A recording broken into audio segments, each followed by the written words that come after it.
always knew I would work for myself, just because I have so much passion, hunger, and like drive in me. My biggest spiritual lesson and what I'm constantly learning every day is detachment. I don't even fear death anymore because I feel like I've experienced something that's beyond the physical body. Like what's real and what's God and what's pure love, devotion, source energy, oneness, or, consciousness is within. Before we jump into this episode, I'd love to invite you to join this candid spiritual community to hear more conversations that will help you become happier, healthier, and more healed. All I want you to do is click on that subscribe button because I love your support. I love seeing all the comments pouring through, all the love pouring through, and we're just getting started. I can't wait to go on this journey with you, whether you're a spiritual seeker or you're just curious about the topic. And we really hope that our conversations will provide you food for thought and inspiration for your own spiritual journey. So join us for honest, candid discussions about spirituality for soul's sake. For soul's sake. For soul's sake. Today I'm joined by none other than Niki Mehta. Thank you so much for joining us on here. Thank you. Really Thank you appreciate for it. having me. No, it's a great honor and privilege. We actually met at an event in New York City at a studio called Souk. Exactly. And I wasn't expecting you to come. That was completely random. And I happened to be in New York. I've been wanting to see you in London for so long. And it was just like the right timing, right place. Incredible vibe. Oh, thank you. And it was nice. It was quite intimate, but it was so yeah. nice. Yeah. We're trying to branch out into the States and trying to make a scene there because I think there was a particular community of kirtan lovers that were a little bit older. Yeah. And I think now we're moving into a new generation of mantra lovers. And so I'm trying my best to build communities in that circle. So it was really cool to see you there. I want to talk about, let's start off with speaking about your entrepreneurial journey, because I think that's something that you're known for. Yeah. Fable and Mane. And of course, now I just read Fable Fund. That's quite cool. Yeah. But was this the first hit wonder? No, I always knew I wanted to work for myself. But it's funny, Fable and Mane is not my first venture. Is it not? So there were like 4 other businesses I had, but didn't really make it in traditional sense. So What were they out of interest? So I had a fashion rental brand called Ready to Couture with like Indian clothing. You know, when you go and like, I did all my booths at Asiana Fashion Show and all of that. But kind of just selling from my home, finding suppliers and then reselling it, kind of hitting the prom market. So I did that when I was probably 18, 20, just out of uni. Then I had a fragrance project with Disney for Beauty and the Beast. So I created a perfume called Belle. Oh, wow. Smelled amazing. Was the first sustainable fragrance. So completely natural, vegan, no plastic, really like in the values of this company called EcoAge, the sustainable company. And I loved it because I learned everything how a product was made from like A to Z.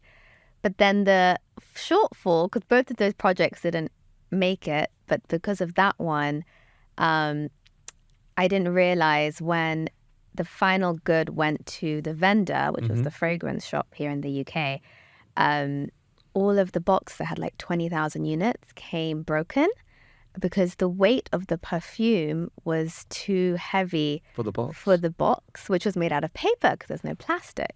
So like it sat in this like paper insert. So everything ripped, so they couldn't sell it. So I had to go to Disney and be like, I'm so sorry, I know I owe you this royalty. I had to accept a loss, I had to pay them. And then the vendor, and it was Emma Watson, so I had these huge Emma Watson cutouts. And just completely like nobody bought it. So now I was sitting on all this inventory. And we still have the ingredients and still have the license and everything. It wasn't great.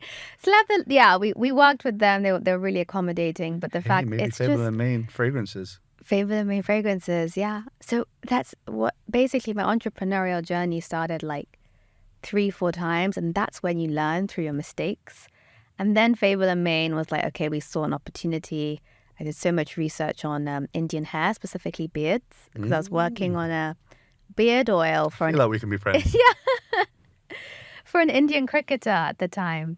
So I had so much research about like amla, ashwagandha, and there was nothing in the market that celebrated our culture in a modern way. So I remember the exact moment when it hit me. It was like 4 years ago.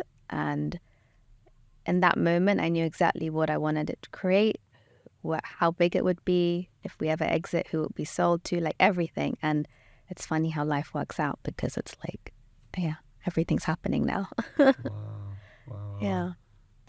But yeah, to answer your question, always knew I'd work for myself, just because I have so much passion, hunger, and like drive in me and grit. And I also think when I see something unjust or something that isn't like, you have a vision for humanity or a product to come to creation, it kind of like boils my blood, like, oh, why is it not there? Wow. So like it's what gets me out of bed in the morning. Wow, incredible. Yeah. Gets you out of bed in the morning.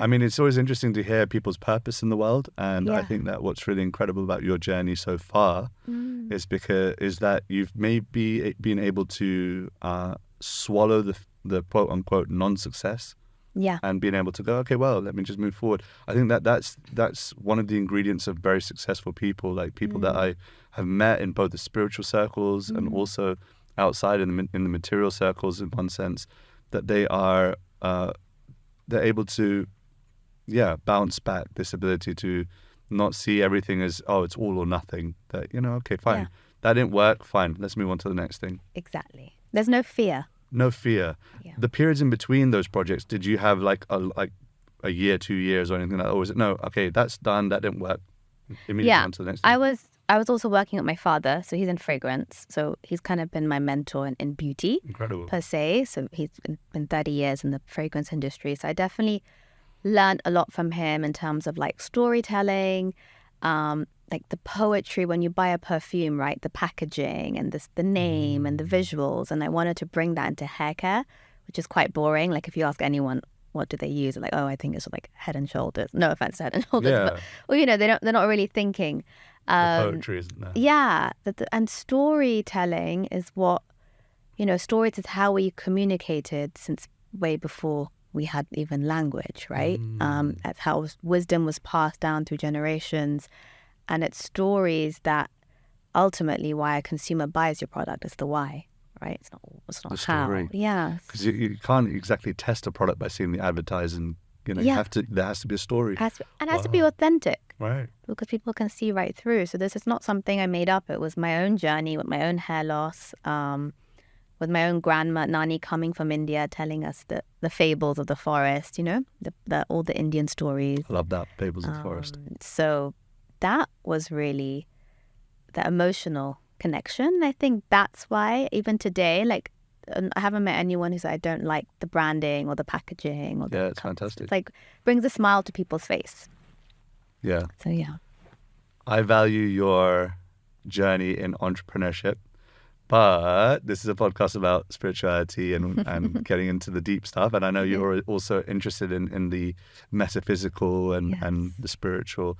And so I want to hear a little bit about your experiences with spirituality. Where's your interest peaked in that world, and where your journey is right now? What's your current practice, if you have one, and what do you feel your connection is right now? Wow, so much. Now it's really kind of unlearning to be in the now, right? And then maybe that's changing my vision of or definition of what success is. It's just peace of mind. It's just going back to your roots, being simple. Stop chasing. Just stop listening to your mind, and just being a witness. I listened to a podcast. I love Michael Singer. He wrote Untethered Soul. And he said, I listen to his podcast every week. It's like my 3 hours of like satsang with myself. And he just always puts you in your place. He's like, let it go. You're not the center of the universe. Every entrepreneur needs that because your ego is just bigger than the size of everything. And he just said this week, he said something really interesting, which is like, who is it that's speaking, right? That awareness. Who is it that's speaking? Because it's not me. I is just ego. But then there's someone watching that I. Who is that person, right? Who is it that's speaking, and what is it? And then just notice everything and watch. So I think, honestly, more than letting go, my biggest spiritual lesson and what I'm constantly learning every day is detachment. Mm. So you don't become like clingy, obsessive. And it doesn't mean to be cold. You can still love and be a human and feel deeply and care for others and be compassionate. But to being detached, I think that's like a form of unconditional love. The dictionary defines it differently. How does it? No, I guess the dictionary is probably like detached. You're being a bit more cold or aloof or Gotcha. Yeah. like a detached person. Yeah. But just detaching from yourself in Yeah. a way, your thoughts, your projections. Who am I when that which is not me is Yeah. taken away? Yeah. So who is that real I? Okay, and if I can get to that core of understanding who is that real I, Yeah. away from the false ego, away from all the possessions, away from all the relationships and attributes and accolades, etc. And if I can get to the bottom of who is that I, then also being able to go, well, what do I not need now? What can I detach myself from? What can I remove from my life that is not really necessary and superfluous by nature? Exactly. And so, I mean, that's a whole process in itself. It's a whole process, but there were two major key milestones that kind of got me here. Yeah. And two things that have happened. One was a book that changed my life, and one was an experience. And this is all while Fable Mane's going on? Or prior? Specifically now. I've always grown up in a spiritual family. So my mom, she always meditated, had lectures. Chants. And born into, not religious, but born into a Jain family. So there is that natural evolution towards, non-violence. Non-violence, And, right. kind of sitting in silence. But my grandfather and his lineage was very much healing. First he was following Gandhi, then he went the other way and was with Osho, who was another thing. So, and he had meditation camps in Japan, Oregon, in he was Japan. teaching these? Yeah. Whoa. All these dynamic meditations, Reiki, healing. So it was always in my background. And then my mom did the more Hindu, Vedanta with, she's a yoga teacher, she's trained. So I'd always listen to it in the car growing up. But I never really followed it. It was just something that you hear, but it's not. Yeah. It wasn't in my heart or my It calling. was leaving impressions, but wasn't in the heart. It wasn't in the heart, right? And then I think you go through life, you go through some patterns in your 20s, maybe some heartbreaks and stuff, and you're like, oh, why am I so, like, the sensitive and the emotional pattern kept coming up. And even today, sometimes with the team, I feel I react really quickly. It's like this fire in me, and I'm like, and I just have to take a step back. So it wasn't nice for the people around me, and then I realized I was becoming toxic to myself. It was just completely mental, like physically I'm fine. So then I started reading a lot of self-development books, learning about our culture actually through non-Indians, which was very interesting. Wow. Like going to just Brother Vedanta, people who would explain it better. And then going on all these retreats, kind of like my own Vipassana. I just was in Dallas. I did the Joe Dispenza retreat. Oh, so he does nice. these meditation, basically Kundalini breathwork, and you activate all your chakras and the electric body. And so the two experiences, one was there. This was in London. I went to a retreat last time, and just through breath, I physically left my body.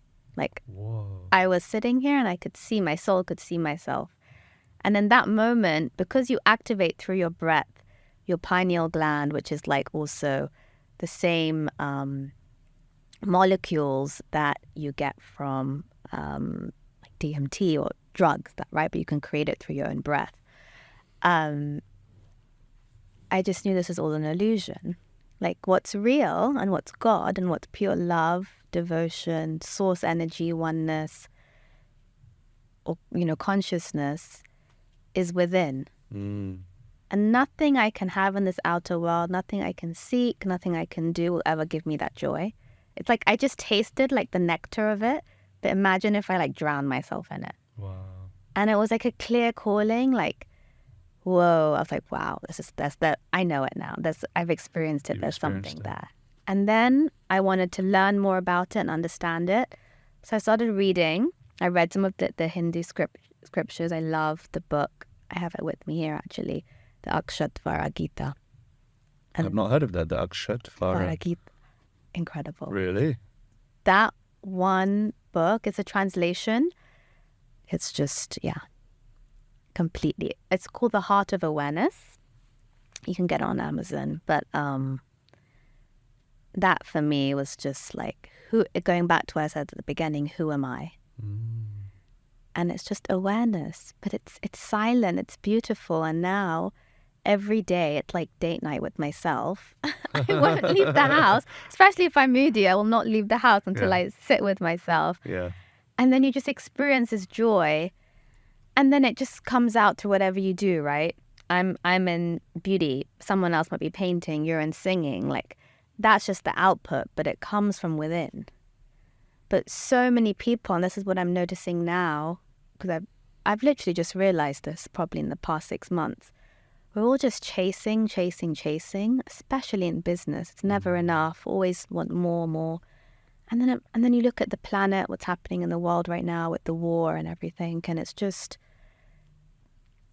where's our priority as humanity? You know? But it's not a negative. I see it as a celebration of life. Like just to be alive is a blessing, and then everything else is just extra on top. But because of that experience, I don't even fear death anymore, because I feel like I've experienced something that's beyond the physical body. Like, I'm not really Nikita, I'm not Indian, I'm none of this. Like, I might identify with all these things and possessions, but, and that kind of makes you detach in a way, because you're not attached to any of these identities. So even when someone's like, oh, wow, you must be so proud of Fable Mane, I'm like, yeah, it's great, but like, if it goes tomorrow, it's not me. Yeah. But how could, if you tell that to someone who doesn't read, they'll be like, what is she talking about? Sure. I mean, I used to be like that also, like in the sense that my background was actually in finance. Really? Yeah. Oh, And wow. from finance, it went into... You're such a joyful spirit. I mean, that's why it didn't work. In finance, did that suck it out of you? That's why it didn't work. That's why it didn't work. But then transitioning, I always felt nervous about sharing spirituality and sharing my honest thoughts on the self. And now I'm kind of more ashamedly... You're unapologetically you. Yeah. I don't think that there needs to be. And I think that's what my intuition about, because this is the first time that we're in conversation, and I feel my intuition about you is that you're a very intelligent, capable, sharp person, but at the same time you are definitely authentically discovering and have discovered a life less ordinary. Yeah. And I think that's quite incredible. I think that's it's one of the reasons where I feel more business owners could learn from you. But I think that might be the future. Maybe Fable Mane has a retreat of sort, and you could be... I would love to do that. I'm thinking now where the brand can go. Yeah. I may really want to go into body care, because, hair oiling and then head to toe. But I really feel experiences, even for my own growth, to be surrounded by people who live and breathe this, like a center. We're talking about Dubai, maybe, around the world. Places of healing and elevating consciousness, because that's what people need. Yeah. Like Ford, I'm sure Tesla, all these people, they anticipated the needs of humanity before. For sure. Because consumers can't really tell you what they want or need.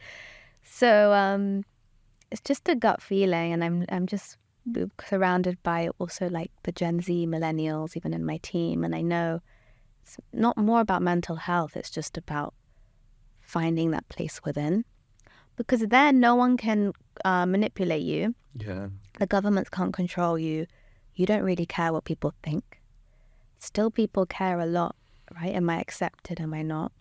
And I think it's everyone's own journey, because I was telling, my mum this. I was like, I'm so happy. Like, I didn't even settle down with someone in my 20s, because I feel now I'm 32, but I feel like I just have a better sense of who I am as a woman.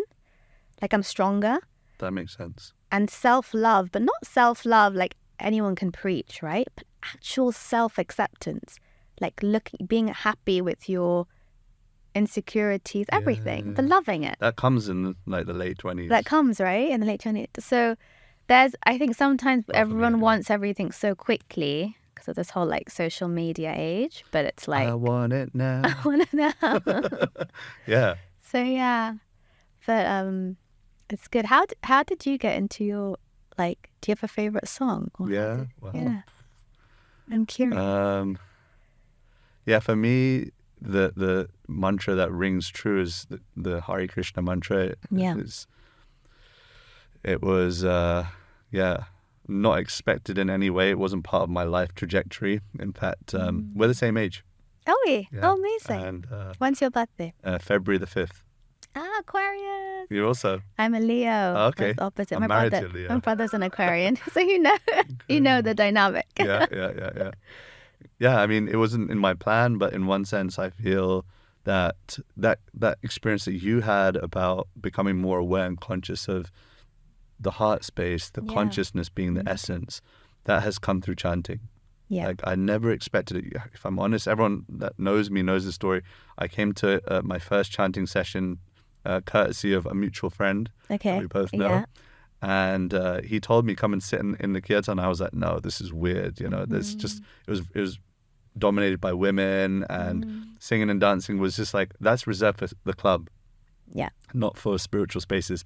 But I remember coming out of that experience feeling elevated, feeling that maybe I touched something or connected with something that was beyond this realm. And by that I mean like something spiritual, something transcendental, something that brought me a lot of joy. And the more I chant, the more I experience this elevation of consciousness, and specifically recognizing I'm not the body. But do you believe in like collective frequencies? Whenever I enter these spaces, I feel like the vibration's so high, you're kind of left feeling on a high. I remember going to a Krishna Das once ages ago in London, and I'm going to Jay Uthal's one, and Oh, cool. he's coming Love to London. Supreme. Yeah, Love Supreme. And I remember just feeling like so, like just tingly, Yeah. but in a good way, like Yeah. elated. Yeah. But then it subsides, like everything. Yeah.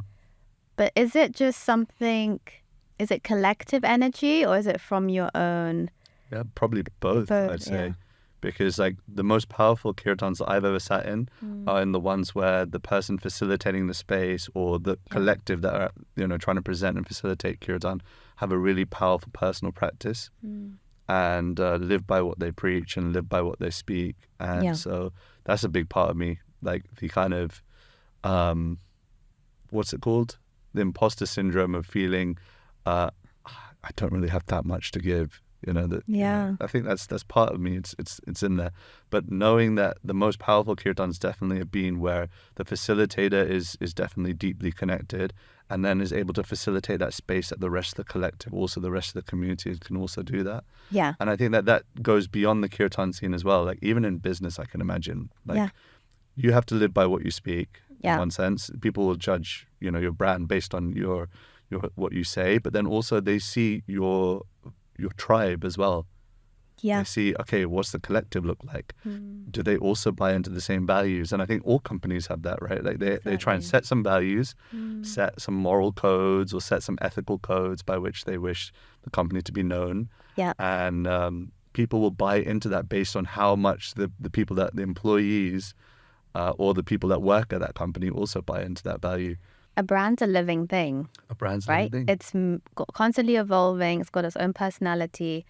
And even to define it in a sentence, I'm going through a whole brand, actually paying a brand strategist. I don't even know that existed. Oh, wow. But he helps define like brand in a sentence, right?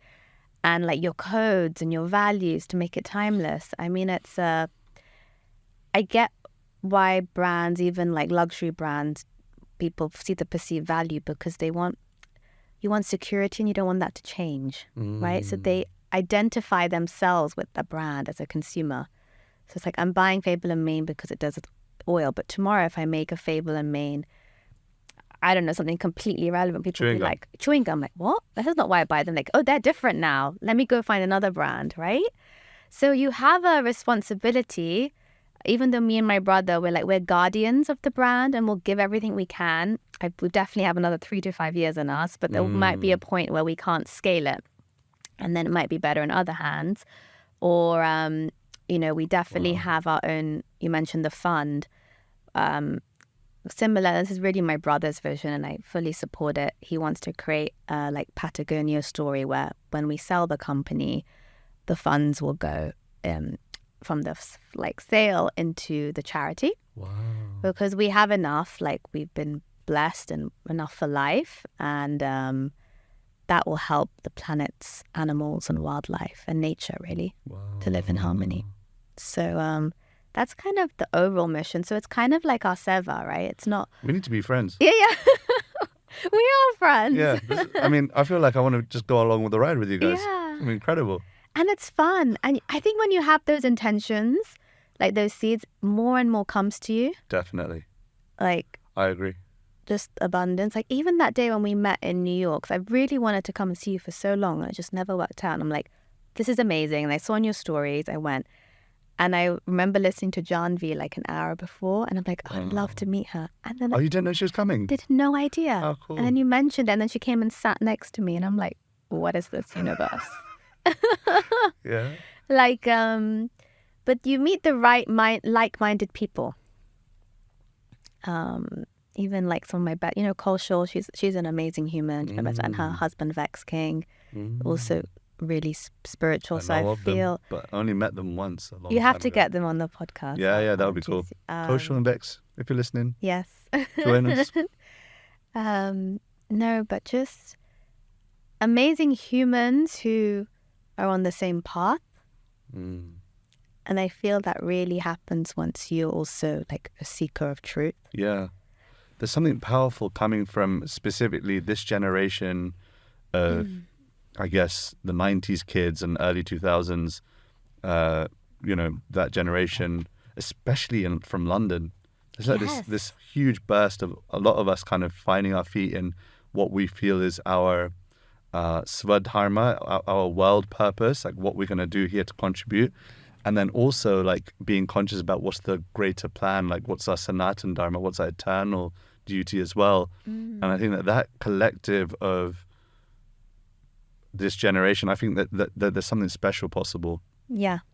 But do you ever get conflict in terms of, I know in Jainism there's moksha, but I'm sure it's in Hinduism, right? The eternal is mukti, it's liberation.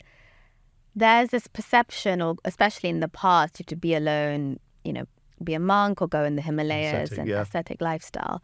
How can you achieve that but also have a business and be life? Because people tend to box people, right?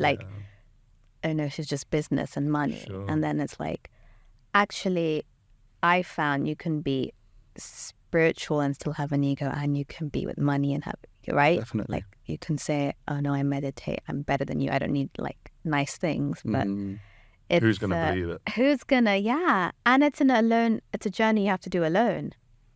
And then it's but you have your friends, family, relationships. So it's quite, not something I struggle with, but I'm a bit now conscious.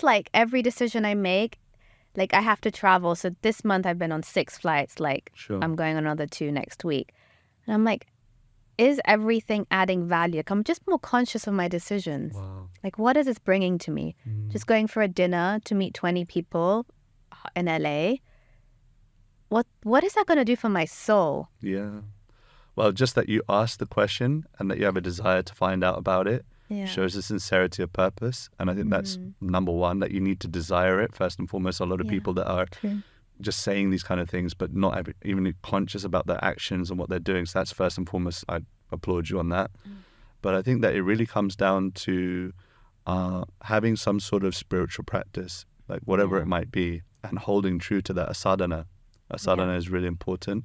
And then having a good sangha as well, having a good friends group that get you, and then you don't have to be fake around. True. And you don't have to pretend to be this person and that person. But that, that's what I really love about Jay Shetty, for example. He's a mutual friend of both of ours. Yeah. I love him so much because I've known him for maybe close to 20 years, maybe more. I don't know, something like that. And he's the same exactly. dude. He's not changed. I know. And I think it's because of those two reasons. Whenever we hang out as boys, when he came here to London, we just hung out and it was old times. And then I see him in public and he's the same person. Yeah. And so that for me is like, He's the same. that gives me a lot of, I guess, confidence in being unapologetically myself.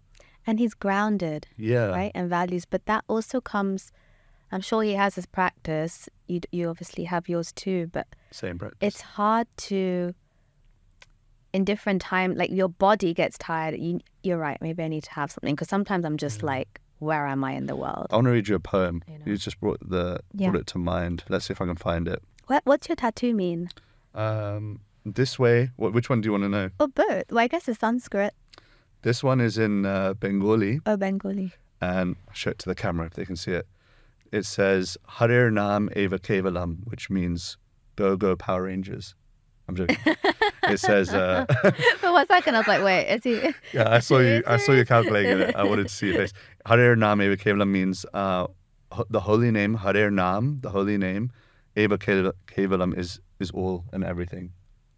Okay, the holy name. Kind of like Satnam Ekonkar kind of thing. Nam. Yeah. So my practice is Nam. I like chanting. Okay. All right, here's the poem for you, Mother Teresa. Mm. People are often unreasonable and self-centered. Forgive them anyway. If you're kind, people may accuse you of ulterior motives. Be kind anyway. If you're honest, people may cheat you. Be honest anyway. If you find happiness, people may be jealous. Be happy anyway. The good you do today may be forgotten tomorrow. Do good anyway. Give the world your best you have, and it may never be enough. Give your best anyway. For you see, in the end, it's between you and God. It was never between you and them anyway. So true. And so, like, So true. regardless of whether we're entrepreneurs or aspiring spiritualists or work-at-home mums or fathers, whether you're someone that loves music, whether you're someone that loves fine dining, whether you're someone with lots of money, whether you're someone that has very little money, I think we have to try and find the unapologetic sense to go, this is where I am. Yeah. These are my desires. But nonetheless, it was never between me and that anyway. It's always between me and God anyway. Yeah. So what is your end goal? Like, if your end goal is to become a lover of God, for example, then fine, you have desires. You have desires to navigate this world with materialism, and you have to try and figure out the balance.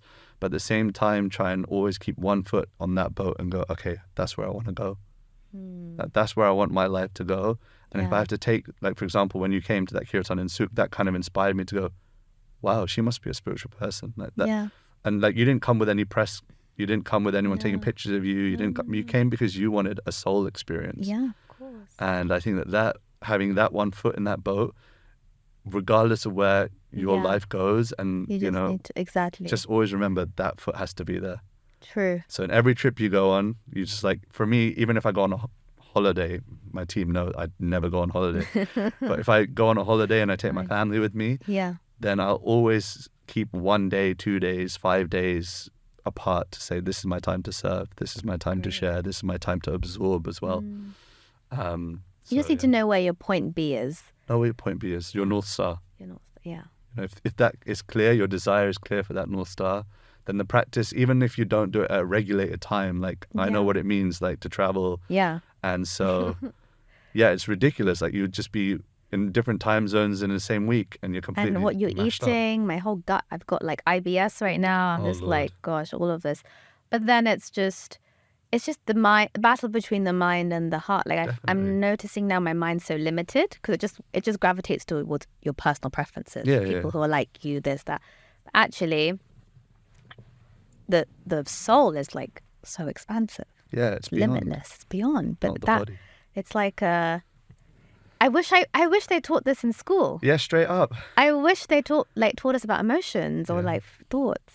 That's It's like okay. a I whole guess, like, education. I guess missing. we can only kind of cognitively understand it when we're adults. Yeah, true.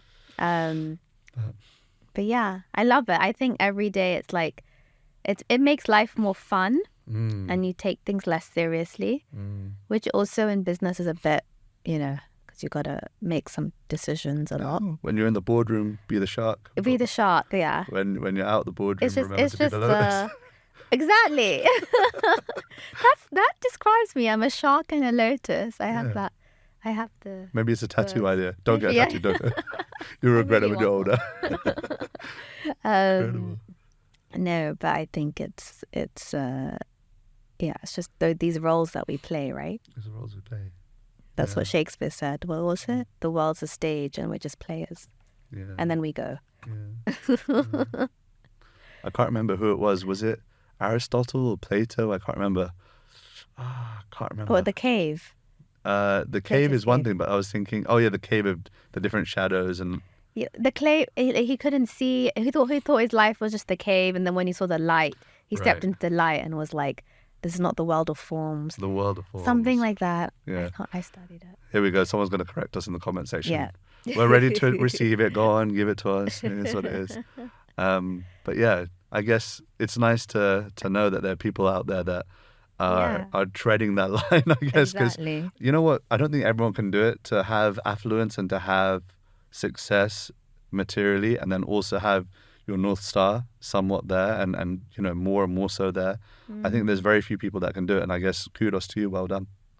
And be genuinely interested in people's journey. Yeah. I think once you stop viewing people as like who they are and like who they like see them as a soul, you also Yeah, not what you want them to be. yeah, right? And you can accept them. Be feel more comfortable around you. Definitely. And they open up. And you want to enjoy making more friends. Like I'm sure you find it really easy to you must be meeting new people all the time. Yeah. So that As you- energizes you, right? Way more now than in my 20s. And then I look back and like how my life could have gone, and just stayed in the same thing. And that's great too, but it didn't. So this is where I am. And this is what I'm meant to do. You I kind think of have so. to just surrender, right? I think so. This is in my path, so enjoy it. Yeah. But yeah. Find the moments of enjoyment, find the moments of happiness. Yeah, exactly. And working with my brother, which isn't always easy. I can imagine. I can't imagine working with my sister. Would you ever? No. We're totally different people, I think. But I mean, we try and serve together. We try and like, okay, if there's a project that I need a help with Yeah. and, you know, someone that I can trust that's not going to try and do me over. That's one good thing with family. If he was a normal co-founder, we would have split by now. That Right. the amount of stuff we've said to each other, it's like unforgivable. Yeah. But it's because you're family. There's that basic sense of trust, love. Yeah. and You're always going to loyalty. think twice about. Yeah, even if Yeah. it's a friend, Yeah. you can't say stuff. Yeah. I've really enjoyed this convo. Yeah. I feel like the time has just passed really quickly. Has it just Yeah. really? Yeah. Oh my gosh. Yeah. Wow. We're going to end with So some quick quickly. fire Yeah. questions. Perfect. One word, one sentence. But you know what? These are called quick fire, but I always call them kind of like medium fire Okay. because like they never end up being quick fire. But let's see Okay. what happens. Let's see. Okay, question number 1. What's something that you're curious about right now in your life? Love with another like human. Yeah. Like romantic love. For what it's worth, I pray that comes to you. Thank you. Question number 2. What's something you're personally working through at the moment?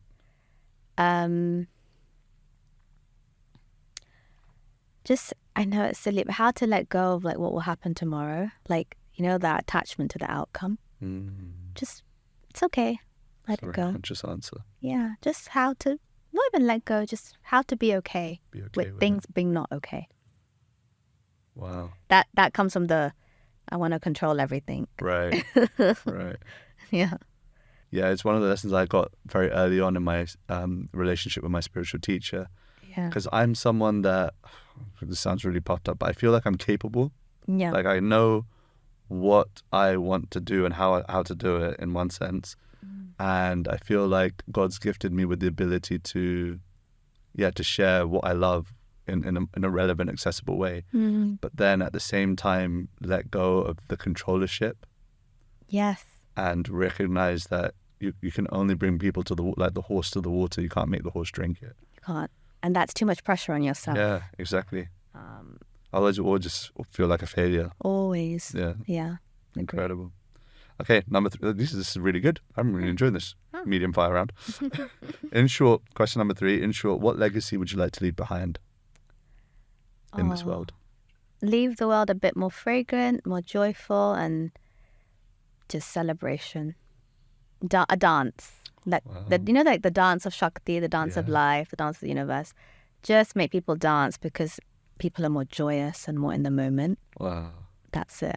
That's one of my Let dearest life be a prayers, dance. actually. Really? Yeah, like I pray to God regularly. It was one of my grandfather teachers. He said it like that you brought me to America, so make me dance, Make me my dance. Lord, or make me dance.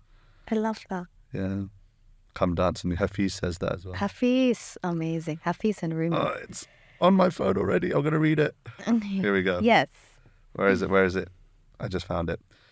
This is a poem by Hafiz. Every child has known God, not the God of names, not the God of don'ts, not the God who ever does anything weird, but the God who knows 4 words and keeps repeating them, saying, come dance with me. Come dance. Yeah, Hafiz. It's like God's always waiting for you to dance with him. It's just, are you going to knock on that? Are you going to Wow. dance? Take the hand. Right? Yeah. Well, let's see. In short, question number 4. Something you used to deeply value, but don't value as much anymore. Good question.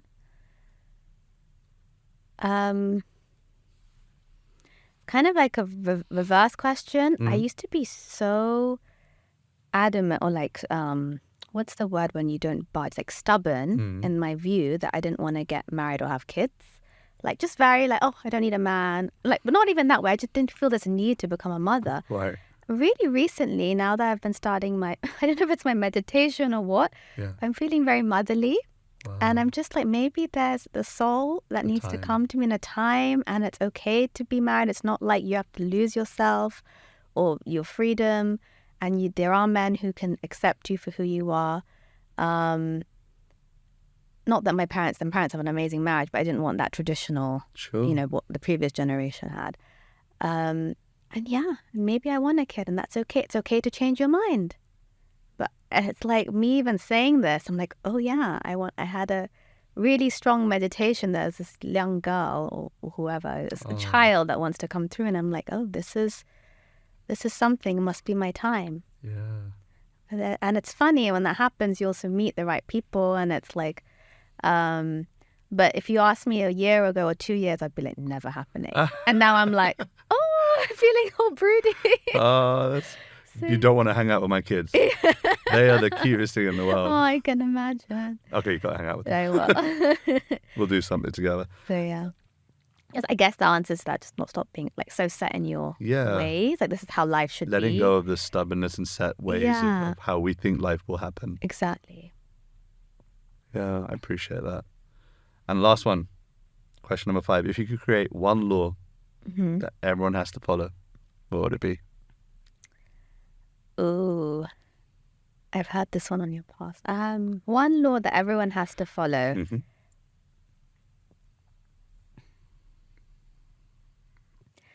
I want to say don't eat animals, but I think even more than that, it's just be in the moment.